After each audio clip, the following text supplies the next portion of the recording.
Hi friends, ఈరోజైతే బెండకాయ కారం ఎలా చేయాలో నిల్వ ఉంటుందండి. 1 వీక్ పాటు అయితే నిల్వ ఉంటుంది. బయట పెడితే ఫ్రిడ్జ్లో అయితే 2 నుంచి 3 వీక్స్ పాటు పెట్టుకొని నిల్వ అయితే ఉంచుకోవచ్చు. చాలా అంటే చాలా టేస్టీగా ఉంటుంది. నేను చేస్తున్న స్టైల్లో ఒకసారి ట్రై చేయండి. ఇలాగా సూపర్ అంటే సూపర్ ఉంటుంది. పిల్లలు కూడా సింపుల్గా అయితే తినేస్తారనమాట. నేను ముందుగా అయితే ఇలా బెండకాయలు అయితే సన్నగా కట్ చేసుకొని పెట్టుకున్నాను. ఇవి కట్ చేసుకున్న 1 అవర్ కానీ 2 అవర్ కానీ మనం ఎంతసేపు ఎక్కువ అయితే బయట ఉంచుతామో అప్పుడు ఆ జిగురు అనేది ఉండదన్నమాట. చూసారు కదా, బెండకాయలు కట్ చేసినా కానీ అంత ఎక్కువగా అయితే జిగురు లేదనమాట. అలాగైతే ఎక్కువసేపు ఉంచాలన్నమాట. తర్వాత ఇప్పుడైతే ప్రాసెస్లోకి అయితే వెళ్ళిపోదాము. ఇప్పుడు ఇలాగ కొంచెం వెడల్పుగా ఉండే పెన్ను ఒకటి తీసుకోండి. అది హీట్ ఎక్కిన తర్వాత 1 టేబుల్ స్పూన్ అయితే ఆయిల్ పోసుకోవాలి.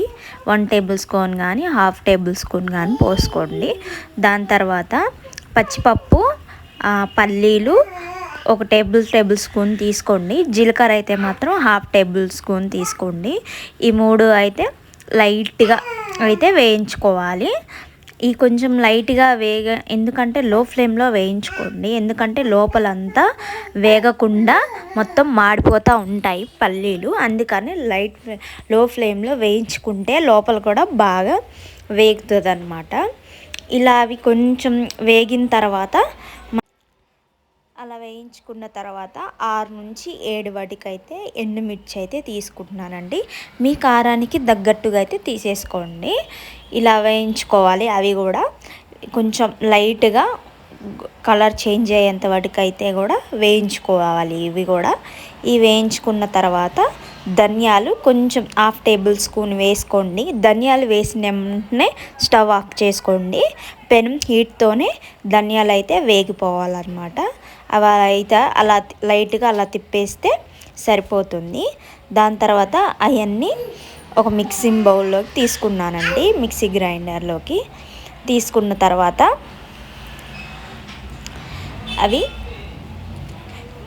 తర్వాత వాటిలో 5 నుంచి 6 వరకైతే వెల్లుల్లి రెమ్మలు, తర్వాత 1 టేబుల్ స్పూన్ సాల్ట్ వేసుకోండి.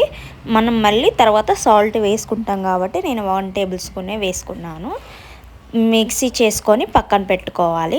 దాని తర్వాత అదే పెనంలో 1 టేబుల్ స్పూన్ ఆయిల్ వేసుకొని ముందుగా కట్ చేసి పెట్టుకున్న బెండకాయలు అయితే వేసుకొని వేయించుకోవాలన్నమాట. బెండకాయలు ఎలా వేగాలి అంటే జిగురు అనేది లేకుండా పొడి పొడిగా రావాలండి. అప్పుడే టేస్ట్ భలే ఉంటుంది. ఒకసారి ట్రై చేయండి. ఇలా కూడా అప్పుడే బాగుంటుంది. మనం అయితే కట్ చేసుకున్న 1 అవర్ 2 అవర్ మనం ఎంతసేపు ఉంచితే అంత బాగుంటుంది అనమాట, జిగురు లేకుండా బెండకాయ. అందుకని నేనైతే 1 అవర్ పాటు అయితే బయట పెట్టాను. ఇంకా మన ఛానల్ గురించి అయితే మాట్లాడుకుందాము. మన ఛానల్లో అయితే వీడియోస్ వస్తూ ఉన్నాయి, చూడండి. తిరుపతి ట్రిప్స్ పెట్టాను చాలా వాటికి. అవి కూడా ఒకసారి చెక్ చేయండి, చాలా బాగుంటాయి. తర్వాత మన ఛానల్ని సబ్స్క్రైబ్ ఎవరైనా చేసుకోకపోతే సబ్స్క్రైబ్ చేసుకోండి. ఇంకా ఇలాగైతే చూసారు కదా, పైనుంచి కింద కన్నా కానీ పొడి పొడిగా రావాలండి బెండకాయలు. చాలా బాగుంటుంది. అలా వస్తే తినటానికి కూడా బాగుంటుంది. జిగురు అనేది లేకుండా స్టిక్కీగా అతుక్కోకుండా హ్యాండ్కి కానీ గంటకు కానీ అతుక్కోకుండా బాగుంటుంది. ఈ చిన్న టిప్పు ఒకసారి యూజ్ చేయండి. ఎప్పుడైనా ఈ ఫ్రైకి కానీ కర్రీకి కానీ ఎట్లా అయినా కానీ మనకి యూజ్ అవుతుంది. ఇలా వేయించుకున్న తర్వాత లో ఫ్లేమ్లోనే వేయించుకోవాలి. అవి కూడా బెండకాయలు అలా వేయించుకున్న తర్వాత అవి ఒక ప్లేట్లోకి తీసుకొని పెట్టుకోవాలి. అదే కళాయిలో ఒక 1/2 టేబుల్ స్పూన్ ఆయిల్ పోసుకోండి. 1/2 టేబుల్ స్పూన్ ఆయిల్ సరిపోతుందండి, ఎక్కువ పోయొద్దు. దాని తర్వాత సన్నగా తరుగుకున్న, మీకు వీలైనంత సన్నగా అయితే కట్ చేసుకున్న ఆనియన్ అయితే వేసుకోండి. ఆనియన్ ఆ లైట్గా ఉన్న ఆయిల్తోనే వేగాలి, అప్పుడే బాగుంటుంది. హెవీగా ఆయిల్ వేయొద్దండి, లైట్గానే ఉండాలి. అలా వేయించుకుంటూ ఉండాలన్నమాట.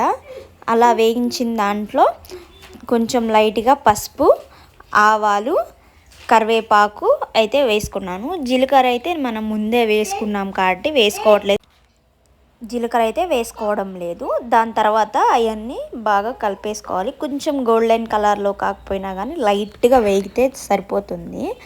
అవి వేగిన దాకైతే మనం లో ఫ్లేమ్లోనే మాడకుండా అయితే వేయించుకోవాలి.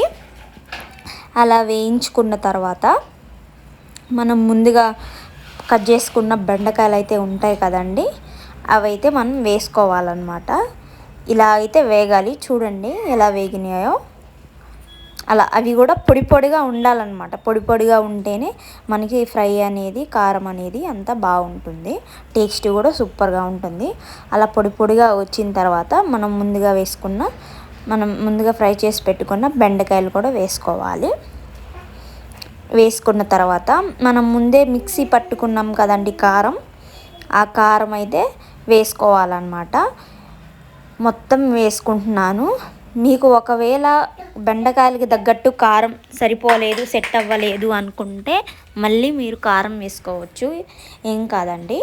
తర్వాత మళ్ళీ టేస్ట్కి తగ్గట్టు సాల్ట్, మనం ముందే కారంలో అయితే సాల్ట్ వేసాం కదా, ఇప్పుడు కొంచెం చూసుకొని అయితే దానికి తగ్గట్టు అయితే సాల్ట్ అయితే వేసుకోండి.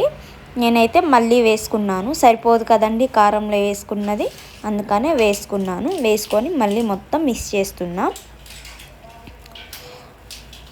మొత్తం ఒకసారి కలుపుకోవాలన్నమాట. కారం ఇక్కడ గడ్డలుగా లేకుండా వేసుకోవాలి. ఇక్కడ మీరు చూసుకోవచ్చు కారం సరిపోతుందా లేదా అని చెప్పేసి మీరు ఇక్కడ చూసుకోవచ్చు. సరిపోకపోతే మళ్ళీ వేసుకోవచ్చండి. నాకైతే సరిపోయిందండి. గట్టిగా మొత్తం ఒకసారిగా కలుపుకున్నామంటే సరిపోతుంది. మీకు సరిపోలేదు అనుకుంటే వేసుకోండి. వేసుకొని కలుపుకొని ఒక 2-3 నిమిషాల పాటు ఆగండి. దాని తర్వాత కలుపుకుంటే బాగుంటుంది.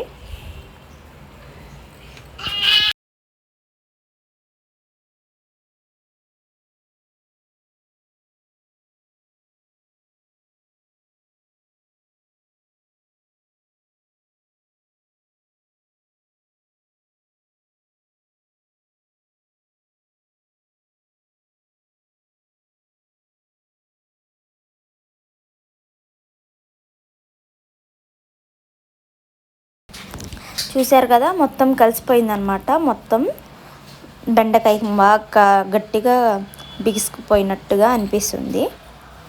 దాని తర్వాత కొత్తిమీర వేసుకుంటే అంతేనండి, సింపుల్గా బెండకాయ కారం అయితే టేస్ట్ మాత్రం సూపర్ ఉంది. పొడి పొడి ఆడిపోతుంది, చూస్తున్నారు కదా. పిల్లలకైనా పెద్దవాళ్ళైనా కానీ రోటీస్లోకి, చపాతీలోకి, రైస్లోకి అన్నిట్లోకి చాలా అంటే చాలా బాగుంటుంది. ఒకసారి ట్రై చేయండి. మన ఛానల్ని సబ్స్క్రైబ్ చేసుకోండి. Thank you.